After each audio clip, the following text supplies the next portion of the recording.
is going. So I just wanted to start by introducing our guest speaker, which is Britt Newstead. Um, and I should also introduce myself. Hello, everybody. I'm Rena R. Webby. My pronouns are she, her. This year, my lab, HCI for Good, and ShiftKey Labs are starting the annual tradition of the Global Game Jam for 18 plus and the Game Jam Next for under 18. This weekend, February 3rd to 5th, we are tasking participants to produce a game in 48 hours. And if you're not yet signed up, we are actually, fortunately, almost at capacity, and we're increasing our capacity, so please try again later. So I know it's quite a daunting task to make a game in 48 hours, so luckily we're fortunate to have Britt Newstead, who will tell us about how to do some game art. Britt is a member of Ubisoft Studios, which have made many, many games, but just to name a few series, Far Cry, Assassin's Creed, Tom Clancy, Watch Dogs, Rayman Legend, and of course others. So thank you so much. Please join me in welcoming Britt today, who's going to give us our little intro to Game Jam lecture. All right. Also, feel free to turn on your video if you like. I'm used to seeing way more videos than this, so it feels a little weird, like talking to an empty room. But hi, everybody. My name is Britt Newstead. I am a game designer here at Ubisoft Halifax. I'm currently working on Rainbow Six Mobile. But previous to my game design career, I was doing concept art and illustration. So I have a lot of background in specifically in 2D art assets for video games. This is going to be a super high level talk because we've only got an hour and there's a lot to talk about, but I'm going to try and give you guys kind of an idea of what you need when you're going into your 48-hour game jam.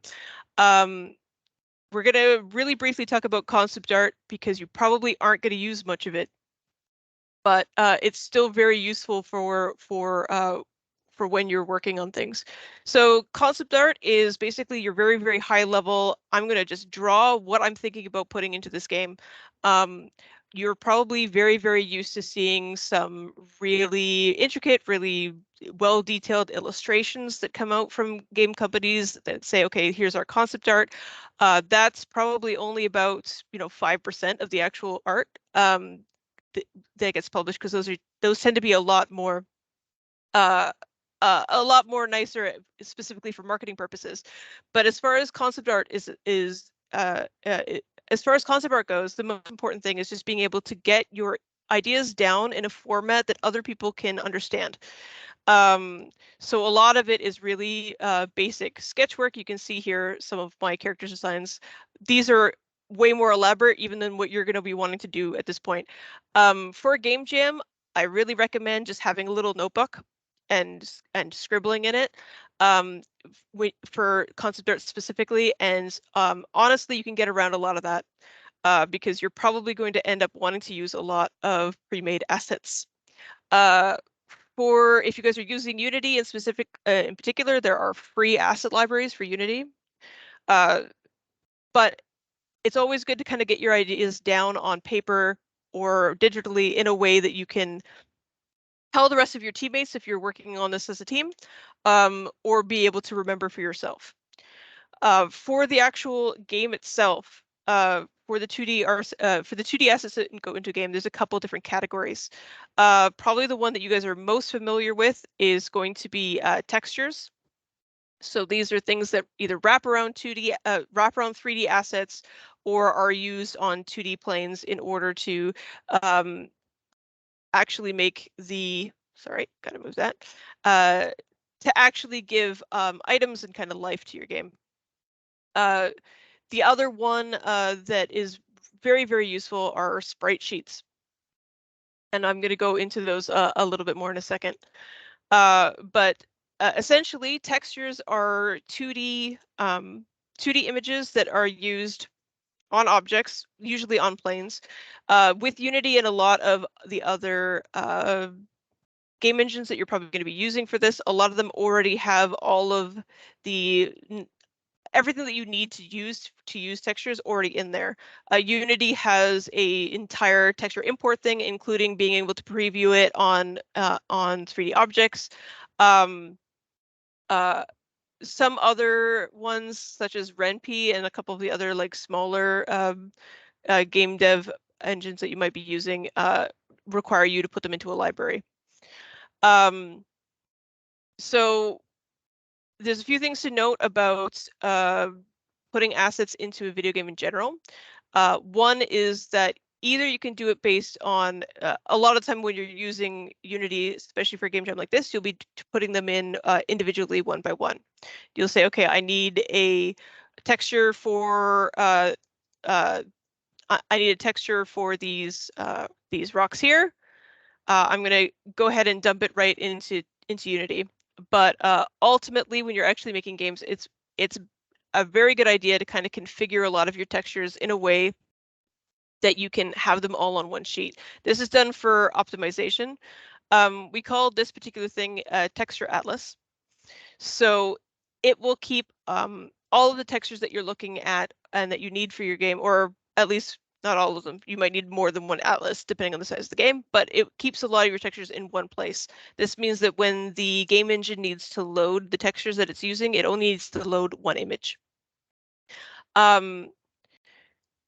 So basically, in that case, what you can do is you can put all of your textures onto one image. In Unity itself, it has a way that you can designate a specific, you can actually go into the texture editor in Unity and designate a specific area of your image to a texture.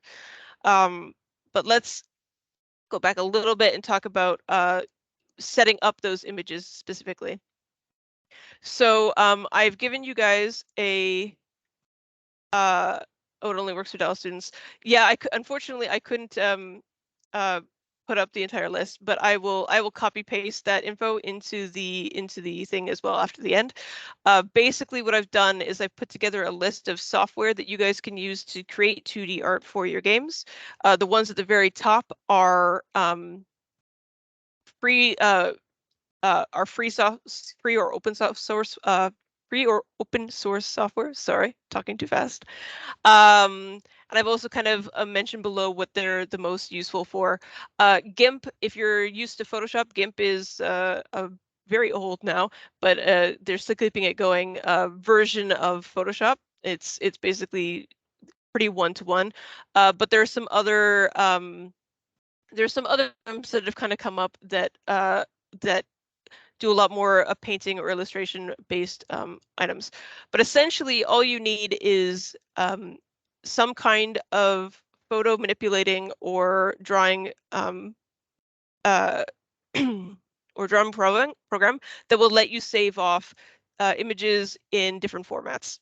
The most useful format right now, especially if you're using Unity, is PNG. I assume that you guys, I don't totally know what the level is that I'm speaking to, but I assume that most of you are probably at least somewhat familiar with PNG. It allows, it's a lossless compression, and it allows for transparent backgrounds. So this means that you don't need to tell your engine what isn't part of the texture that you want to use. It'll automatically know that some of those things are meant to be transparent. A lot of the older sprite sheets that you'll see will use a color that they can just say, okay, anything in this color for this image is transparent. But for your uses, I really suggest PNGs. I don't suggest using JPEGs because you're going to get artifacts as soon as you try to compress them. But PNGs is a really great way to go about this. Almost all art software will give you a way to export in a specific, I'm in the wrong thing for this, but we'll give you a way to export in a specific format. They have a quick, Adobe has a quick for PNG, but I believe GIMP and Krita and everything else also allow that. There's kind of two different types of 2D art that we use. One is pixel. And by pixel, I don't just mean pixel art. I mean anything that's using a pixel, like a bitmap format. That's the majority of what you'll be using. We also sometimes use vector graphics. This is usually for anything that needs to scale. Mostly you'll need a separate program for that. As far as Adobe goes, they do have some vector abilities using the pen tool, but it's really messy. So I've included both Inkscape, which is a free vector tool, as well as Adobe Illustrator in the list of programs that you can use for this. This is really, really helpful for anything that you want to be able to scale the size of, because it means you can create it at one scale and then export it at any scale that you need. Really, really good for like logos and stuff, for example. But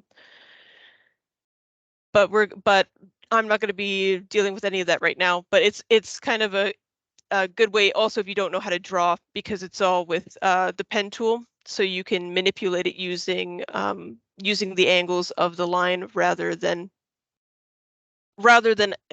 individual pixels on their own. But most of the 2D art that you see is probably going to be created as a 2D image in Photoshop or something similar in a bitmap format. That's where almost all the painting tools come from. So if you're creating art for your game, it kind of comes down to specifically what you need that art for, and that'll tell you what format that you need it in. Sprite sheets that you can see here work very similar to texture atlases, but are specifically designed in order to keep animation information. So in these cases, every single image in this lines up to a frame of animation. I didn't want to actually make that. I just wanted the selection. So this particular sheet has a bunch of different animations for a bunch of different characters. You can see in this one that it's all one single character, and that it has the different directions that your character is walking in. So when you're approaching the 2D art that you need for your game, you need to know what game you're making first, obviously. If you're making a 2D side scroller and you're only ever moving vertically, or you're never moving into the screen or up the screen, you can make sure you only need assets that work like this, where you have everything everything going either left to right. But in a game, if you're doing something that's more isometric, you're going to need more angles for walk cycles and stuff. It's really, the nice thing about this is that if you're using Unity or any other major software, a lot of them have banks where you can find pre-made assets for this. As far as if you're doing a game jam goes, I really, really recommend, if you know what kind of sprites you need, taking a sprite sheet from the internet, either from a asset source like the library for Unity, or even just an image that you find online, and kind of tracing over and copying those. You do not have time to figure out the animation frames for your animations. I do not recommend doing that. It is extremely, extremely fun to do if you do have time later. And one of the things that you can actually do for a later game jam is you can save the sprite sheets that you make for any other at any other time, and literally reuse, repurpose, and trace over and copy. Don't use try not to use things that you don't have the copyright for, because you don't have the copyright for it. But you can definitely always use them as reference, especially when it comes to things like walk cycles. It's much easier to kind of figure out how someone else has done something to figure out how to do it.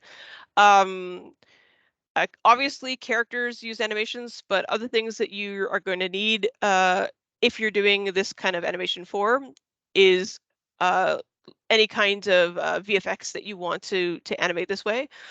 But I will mention that a lot of programs now, like Unity, for example, have VFX stuff already in there that you can kind of select from their menus. So if there's any kind of particular effect that you want, a lot of them you can pre-select. But this would be how you would get exactly the animation that you want. You can kind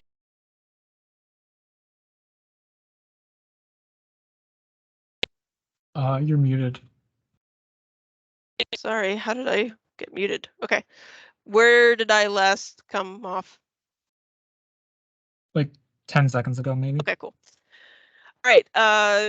For VFX, well, for anything, you'll notice that in a sprite sheet, it's generally done in the order that the animation takes place in. But really, all you're doing is making a reference for the engine to know to find the frames, and you can kind of, especially in Unity, they have plugins for being able to take a sprite sheet and then be able to designate it as certain frames. But it's always easiest for you when you're trying to do your work to keep things in order. But you can see here, so that would be frame 1, frame 2, and frame 3 of the explosion. And you can, and that's just kind of how they always use it. Sorry, stumbling over my words. That's just kind of how it's best to organize it. For the most important thing when we're talking about textures, if we're getting away from sprites, sprites are always going to be, that's your full sprite. You're probably going to have transparency around it, either by designating a specific color as a transparency or by using the transparencies that a PNG offers in your program. So sprite sheets are pretty straightforward that way. Textures have a couple other things that you have to think about. One of the major things that you have to think about with textures is tiling, especially if you're using like 2D textures for a background. You do not want to put in an image that's 2,000, like, 3,000 pixels wide, 3,000 pixels tall, and use that as one image for your texture for your background. The bigger the images are and the more images you have, the less optimization that you're going to be able to achieve on your game, and it's going to be slow to run, slow to load. So the most efficient way to do this is to make textures that tile. This sheet is actually kind of neat because they've done that by combining both their tile texture as well as the edge textures into like the same thing. But for example, let's take this one's a little bit easier to see the exact tiling. So you can see that they've made several different tiles here for different parts of the path. So this would be one tile here. This would be a tile here, and you can see it's got a shadow except for that edge. This one has a shadow except for the bottom edge.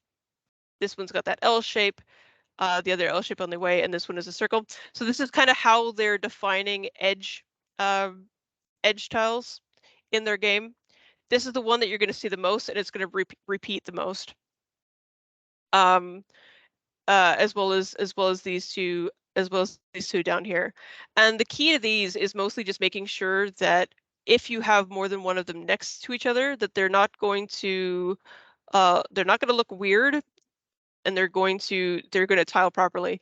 So a lot of times you can test that. I'm doing this really quickly right now, but a lot of times you can literally test that just by they might be, yeah, so this is a good example. So this one probably has a texture in the middle of it, but you'll notice that when I'm lining them up, they don't actually, when I'm lining them up, they don't, you can tell that there's 4 there.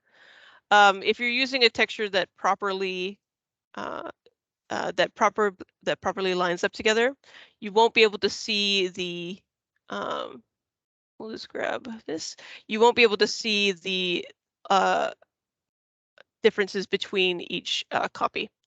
So for example, if I take multiples of this and line them up together, they become one seamless texture.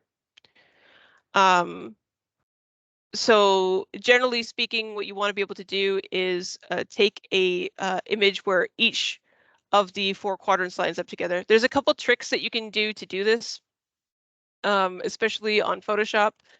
I'm just going to make a new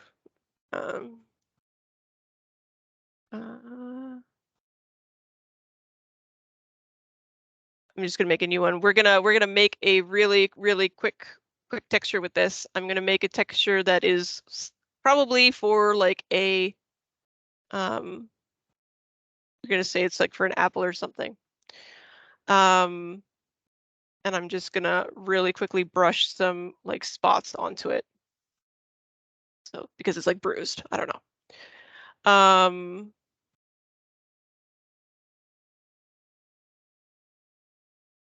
So when I'm originally making it, I'm not really thinking about the edges right now. I'm just kind of like, okay, brushing on the color. But you'll notice that if I took this at the moment and tried to tile it, if it actually wants to take my, there we go. and tile it, it's you're gonna see the repeat quite obviously. And it'll get more and more obvious as you go. So one of the ways that you can kind of get around this is, hopefully I can remember how to do this. It's been a little while. Oh,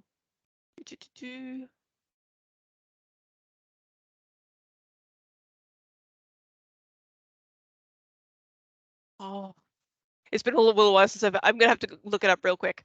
But essentially you can actually you can also do it this way. If you grab the whole image, okay, yes, okay. If you grab the whole image and put it 4 times, you can use the guides for this, they're very helpful. You can line up the images together and you can actually see see where they connect on that, and you can fix the edges to make it so that they don't so that it seamlessly overlaps.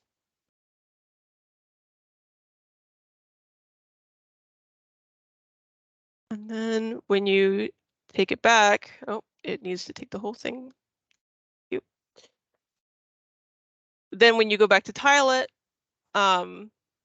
you'll notice that the frames are actually lining up together now. I did that really quick and dirty, so there's a couple mistakes in there, but you can at least understand what I mean. But that's a good way of like checking your work. There is a Photoshop. That's just not letting me snap it because of the guides. There is a Photoshop.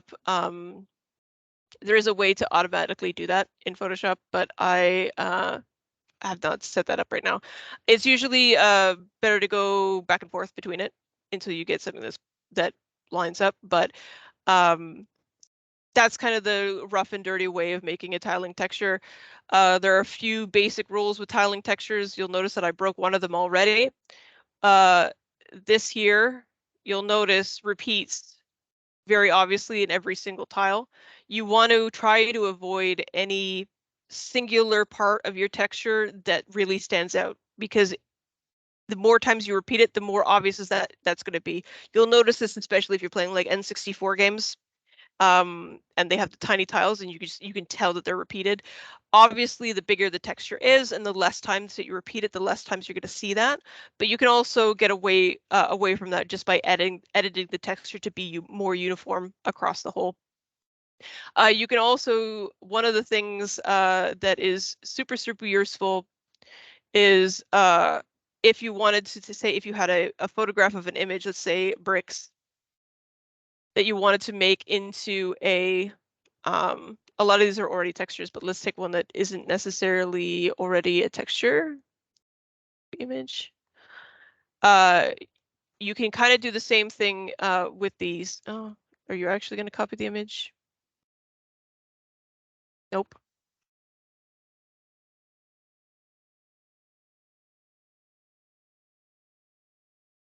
Oh.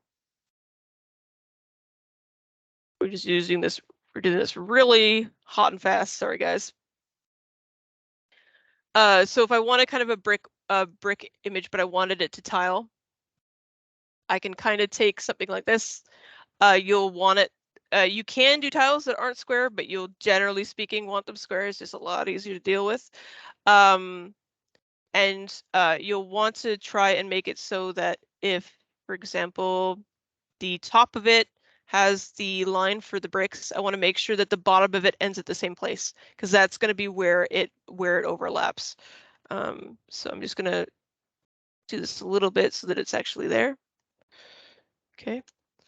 And then what we can do is we can test how tileable that is right now. So I'm just going to move this over so it takes up, so the end takes up half. So I just happened to make it actually really tileable already, which is really cool. We can do that to test. We can test on the bottom as well.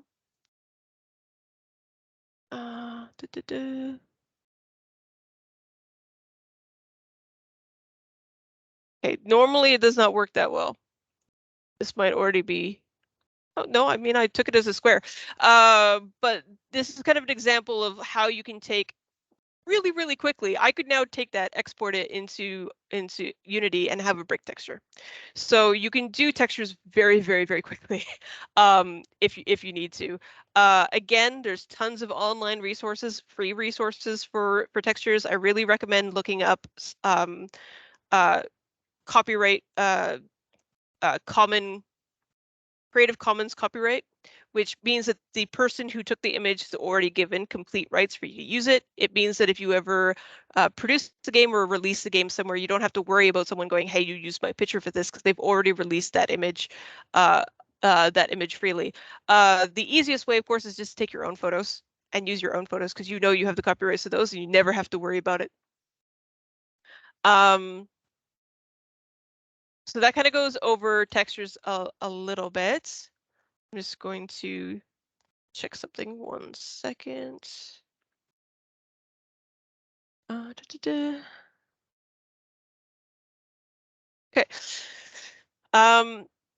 Cool. I've kind of brushed through like the overall concepts really, really quickly. So I guess one of the things I do want to do is kind of ask if there's anything that you guys want me to touch on a basic level for the 2D creation itself. I guess we can talk a little bit about using layers in a program like this. Very, very useful if you want to do any kind of animation, because you can literally do it on top of itself. Just going to grab a different brush here. So layers are were basically made to look like how they used to do 2D animation with cells, where you literally have a transparent cell on top of something else, so that when you paint on it, and then you paint on another cell on top of it, you can move the two of them independently of each other. This is how they did a lot of parallax scrolling and a lot of other animation. Unfortunately, I have the select on for Photoshop that makes me select every thing, but you can do it by layer. What this does is it allows you to kind of work on one file and make sure that everything is the same size, and you can do animations especially really well this way. Because if you wanted to do a frame of animation, you could be like, "Hey, stick figure, I know my amazing drawing skills right now." You can lower the opacity of the previous image, and then literally draw your next. Oh my God, sorry, I usually normally use a Cintiq. I'm using a tablet right now, and you can draw the next frame of your animation. Right on top of it. And then when you go to make your sprite sheets, you're going to be spreading them out so that you can see them individually in a line.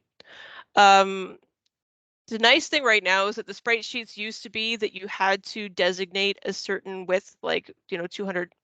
Yes, okay. 256 by 256, and you would have to position your sprite within that box in order to tell the computer where that animation should be in the frame, and they would be layered that way. It doesn't optimize very well. So a lot of the newer programs and a lot of the newer engines actually have a way of modifying this so that you can use as little space as possible. So instead of having these separated out by 250 squares, I can literally separate them out by what takes up the least space on the transparency. A lot of them now have ways of, yes, give me what I want, please. Ugh, sorry, new tablet. A lot of them have ways of, you can literally shape the polygons that you want to take out of your texture like this. And you can do that directly in Unity. There are also, there's a lot of plugins that if you have these all as separate images, will actually build the sprite sheet for you, as well as the texture atlas for you. If you're worried about not being able to create them like those with those, yes, okay. Thank you. So when it comes to 2D assets, primarily what we use them for if we're making a 3D game is for textures or for UI elements. But especially if you're making 2D games, and Unity has a lot of this, you can kind of use them for a lot of different things. If you're looking at something like a visual novel, for example, you'll probably want to have individual images for your backgrounds, because you'll want that big texture. But then you might also have, character, full character drawings that take up most of the screen. But like any other sprite sheet, you can still put those all on one thing and then tell Unity or whatever program you're using otherwise. If you're using something like RenP, especially for visual novels, it's always kind of easier to save them off as individual images, because it doesn't have a way, at least last time I checked, it didn't have a way of building those libraries or reading those libraries very well. So you'll need to tell them exactly what image you want where. Okay. I got through that way faster than I was like, I've got to get through so much in 1 hour, so I like brushed through it real fast. Do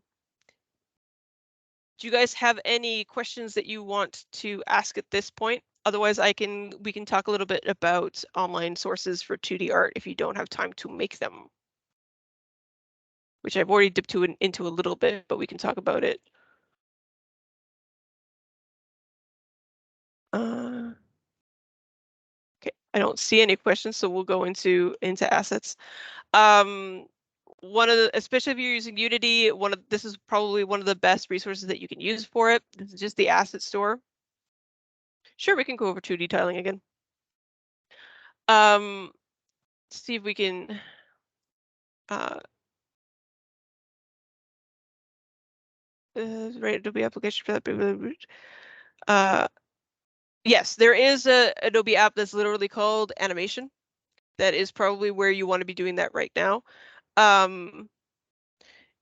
Animation is already set up to be able to export directly from it to a texture file or a sprite sheet.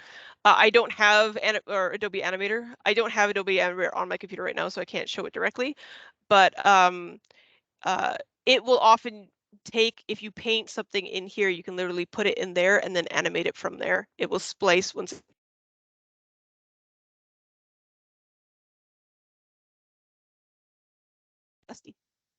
You can literally splice images that you have and use them kind of like puppets, which is really nice. There's a lot of really, really great resources around for basically any kind of 2D software that you want to use. Adobe has a lot of, like on its own, has a lot of tutorial videos that you can find, but there's also a lot of people that have gone out of their way to make tutorial videos on something, sometimes even with the assets that they're using free to use. I really always recommend, and this is the same thing with coding, don't be afraid of Google. Like, Google everything. If there's something that you don't know how to do, just Google it. Someone's mentioned it somewhere. Even us, we use Google all the time because someone else has figured out problems that we're trying to think through, and it's faster to figure out what other people have done. And it's kind of the opposite of studying for your exams, or I guess doing your exams, studying maybe, not doing though. But like everything else, plagiarism is still a thing. When you're actually doing your game, you don't want to be showing someone else's game. You don't want to be showing someone else's assets. You want to be showing yours. But you can always use them as a base for everything that you're doing. And using it to splice a texture. Okay, I'll read it out. Are there any drawbacks of creating a big picture and then using it to splice on it to create a texture? No. Not really. As long as you have created the big picture in mind for the tiling. So the downside would be, for example, and I think you can kind of actually see it in this one. I can kind of tell where the actual tiling is versus where the edge is. Right here, I'm pretty sure this is I'm pretty sure that's that's the tile inside it. But you can kind of see that in this way they are splicing it. So that's going to be one piece of the tile.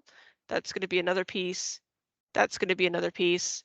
And that's how they're getting the edges for that tiling system so that they can tile the middle of it as many times as they want and then add the edge pieces where they need. So even though this looks like it would only be this one image, if I decided that I wanted to, you know, expand that and keep going, I can then grab any other part of the tile set. Yes, I'm on the wrong layer, I know. To expand that. So, whoops. Like this isn't going to line up because of the way that I took it. But basically, you can make different kinds of shorelines and different kinds of edge cases. The more edges you have, the easier it is to account for all possibilities of tiling. But doing something like this where you're building the image first and then kind of working down from it is a good way to kind of envision how you're actually looking at the image. The only thing I would recommend then is to make sure you know exactly where you're splicing. With Photoshop, with pixels, it's nice because if you zoom in far enough, you can actually see where the pixel lines are. So I can actually go, okay, this is exactly from the pixel line that I want to the pixel line that I want. But again, you'll just always want to actually test it. With Unity, one of the easiest ways is just to upload the texture that you want and put it in. If you're new to textures, I wouldn't necessarily recommend doing it this way because you're going to have to know exactly how to tell Unity exactly where to splice. Whereas if you do it as individual ones, it's a little bit more forgiving. But it is good for being able to see what you're doing and figure things out that way. So the only thing I will say about edges, and we can probably see that a little bit over here, is that you kind of want to make sure that when you're coming up to an edge, that it's still going to match up. So if this is the tile that they are using for this, that you still want to match up with the main. Yes, okay. You still want to match up with the main edge there.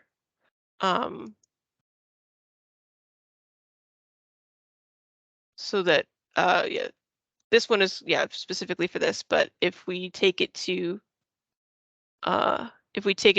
another tile, specifically the tile that is meant to repeat. So if this is a repeating tile, we're just going to grab this. You can test that against the edges, against all edges of your so you can see it lines up there. You can see it lines up here. And it basically becomes invisible because every single pixel that you're lining it up against is going to match the pixel next to it.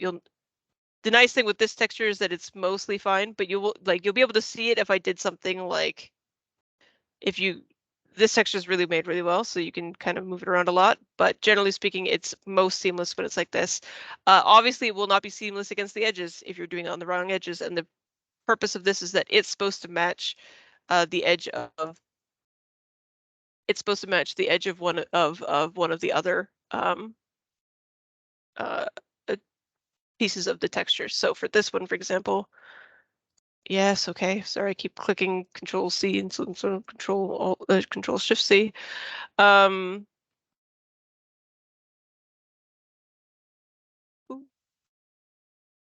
you'll notice that now the edge lines up with the second texture. So that's kind of how you can deal with edge cases. So for example, when we were talking about the one that goes into the water, the second texture in that case is literally the water texture. In 2D games, it's really nice to be able to just use something like this as a tileable texture, like a solid color. You don't even need to do much of it. You can do it as like 4 pixels, because if it's a solid color, it's just going to take those 4 pixels and send them exponentially. Generally speaking, with tile sets, try to use multipliers of 2. Computers just like it more. It's a lot easier for them to process if they're in exponentials of 2, not multipliers of 2. Okay, so is Adobe also good for creating and animating different art styles like doodle art or detailed monochronic art? Yeah. So I've got pixel art here to demonstrate, just because a lot of stuff is done that way. But everything that I've made here, so including all of my illustrations, were all done in Photoshop. Photoshop is extremely versatile. You can basically do whatever you want. It does use bitmap format, so it does use pixels, but that doesn't mean pixel art. For most things, when we're looking at that, for example, if I'm in, I'm just in my doodle page. If I'm making images directly in here, you can literally make any kind of uh, uh, any kind of art that you want. You'll actually notice that for most brushes in Photoshop, they do anti-aliasing, so they automatically go to make them smoother. You actually have to kind of go out of your way to do it the other way around with if you want to draw pixel by pixel.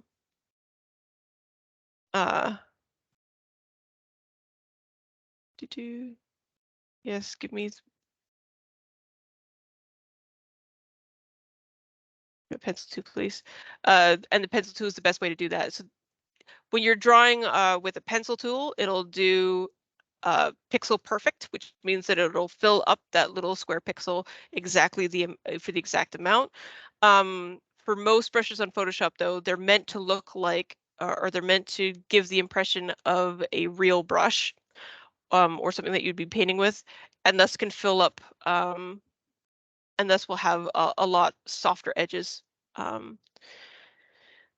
The nice thing with Photoshop is that you can kind of literally do anything. It's kind of hard to teach that in an hour, but basically anything that you can do traditionally, you can do in Photoshop. There are other programs that do it even better. There are like Photoshop has a whole bunch of different presets for specific types of brushes. So for example, I have a bunch of types here for like if I want something to look like pastel, or if I want something to look like oil. I don't think I have my oil brushes in here right now. I'm a cartoonist, but it also has presets that will mix colors. So for example, if I have a blending color or a blending brush, let's use my wet blender, I can actually blend between those two colors. So there's a lot of things you can do on here. Can you turn a 3D model into a texture atlas? Yes, you can. So that's called, we call that UV mapping. Usually most 3D, I don't have a 3D program on here to show you right now, but you can take a 3D object and create a UV map for that object. We can take a little look on what a UV map looks like. Basically, if you think of a UV map is the same thing that you do if you had a cube made out of paper and then you took it apart and laid it flat. That's what UV mapping does. So you can kind of see, here's an example. You can kind of see that this is the face this is the texture for the face, for the body parts, for everything else. UV mapping is hard to get your head around if you're not used to it, especially if you're doing something that has a lot of yeah, Minecraft has some of the easiest UV mapping ever because it is a cube. So if you've ever tried to make like paper dice and you have the 6 sides all laid out like this, when you're folding it up, that's going to make the cube. So that's basically how UV mapping works, is you're kind of thinking about it as paper folding around an object, or not literal paper, but you know what I mean. You're basically thinking about how something that is 3D, if you stretch it out and put it flat, would look in 2D. And you'll notice that's why you kind of get weird things with faces, because you need every single polygon that you're using on the 3D flat. You can kind of see here, this is a good example of how they've kind of rendered this out. So you can literally see each color where it refers to on the map. And then how it will wrap back up together. But you can see like the face, like the ear is always a really weird one going out. A lot of 3D programs now have a way to literally paint on the object while you're in there. And you can then export that as a UV texture. So I recommend that as something if you want to have a general guideline for yourself for where things should go on your texture. You can literally kind of go into the paint mode itself in the 3D game in the 3D software and then spread it out. If you guys need 3D software, I recommend Blender. It's a free open source 3D software. I don't know what you guys have access to through your school. The other ones that we traditionally use are either Maya, which is from Autodesk. I think actually both of them are from Autodesk now, but Maya or 3ds. For assuming you use 3D mapping for low poly assets for detailed characterization, which would take years to get the perfect seam cuts to the object and lay open and lay flat on a plane. Not really. Obviously, it's easier for low poly assets, and you can kind of figure it out yourself. For a larger, more complicated asset, the program will actually lay it out for you. Because all of those pieces line up to polygons in the 3D object itself, it already kind of knows what the flat surface is for that object. The number of polygons that go into something that's going to determine how detailed the character is on a 3D scale, and that's going to kind of determine what the map looks like. Like you can kind of see like this one's all over the place. This one actually looks like it's been generated as pieces on top of each other. They're all kind of using the same texture right now, probably because they're all using a blank gray texture. So the computer's just saying, okay, everything needs to be on this gray square. They can all overlap. I don't care. Because if you think about it, it's basically saying anything under this framework is going to be what's on this. So it doesn't really matter if they overlap. In reality, if you're trying to do anything detailed, you're going to want to spread these out because you're almost never going to want to have almost never going to want to have an exact overlay, at least on a creature or a character. So you can see this one's a little bit better where it's actually been each of the UV unwrappings has been placed on that texture. And then you would export that and bring that into a 2D software program. But like I said, there are a bunch like ZBrush and there's a bunch of other plugins and stuff now that do direct painting onto 3D objects. So it kind of depends on what you're most comfortable with doing. So is that UV map just for the wire mesh, or is that like the actual costume in the previous pic? I have to look to see what it's doing. It looks like this one is just for the costume. I assume because he's the green, I assume is what he's got highlighted when he exported this UV map. But I could be wrong. It looks like that one's on Unity Learn. Unity actually is a really, really great. If you guys have time, which if you're in Dell, I doubt you do. I know the workload. I just left. I went back to school in my 30s and just left. But if you do have time, Unity has some really, really great learning programs that you can go through, and it'll literally teach you how to build a game up from scratch in Unity, in the Unity editor. They've got an essentials one in the name. They also have a beginner programmer and then also an art asset one. So if there's something specifically that you want to ramp up on before you get to the game jam, that can really up your proficiency in the engine before you get there. It's always kind of good to learn the tools before you have to use them, because in 48 hours you're gonna get stressed if you're trying to also learn software. So I really recommend kind of checking these things out in advance and playing around with them and getting to know them.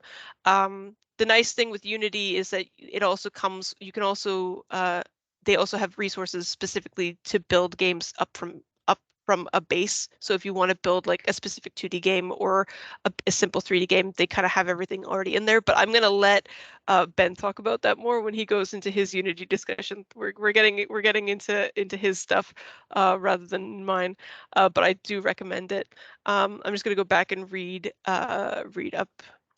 Are the individual images that use UV mapping put into an atlas? Generally speaking, they are. If you're doing it from but it'll be an atlas for that character. You can then combine them into more atlases, obviously. It kind of depends on how high detail the texture actually is and how many times you have to call it. If, for example, you have a character that only comes up in one scene, you might want to have a texture that only gets called in that scene. If you have a character if you have 3 characters that come up in every scene, and they're not very high poly, and you can put all of can keep a fairly small texture for them, you can put all of their UV textures on that one. You're just going to have to tell, you're just going to have to designate those back into you're basically gonna have to tell Unity what it's actually focusing on for that when you come back into it. I really recommend just exporting it as is and then re-importing it when you finish painting it, because then Unity already knows exactly where everything is mapping to what, and you don't have to worry about telling it what it's mapping to. Tutorial on UV mapping. Yep. Thank you, Rena. She's doing great backing me up with all these links. I appreciate it. I'm just reading back through all the, make sure I didn't miss any. How do you actually select a part of the texture atlas for Unity? Unity has a tool in it that lets you select exactly what you want on the texture atlas for any particular texture. I don't have Unity installed right now, so I can't actually show you. The project was too big for me to have it on my tiny laptop. So our game is really big right now. But there's also, I will recommend, there are tons of resources on learning how to do that. Unity has a lot of learning resources, so you can literally say, hey, how do I make a texture for this? And almost definitely find anything that you want just looking off Google. I guess specifically I will mention that Photoshop even has animation that you can actually do animations through Photoshop. I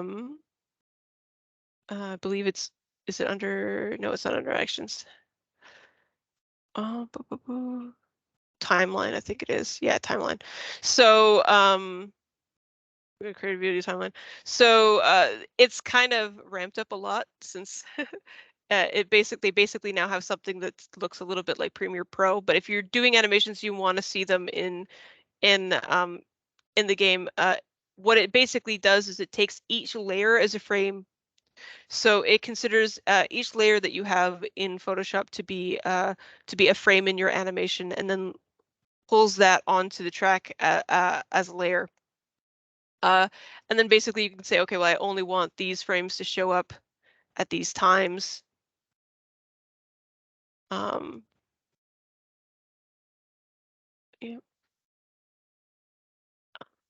And then you can preview your animations like that. So it's super simple. You just have to make sure that all the frames for the animation that you want are on different different layers. It's also how you make GIFs really easily.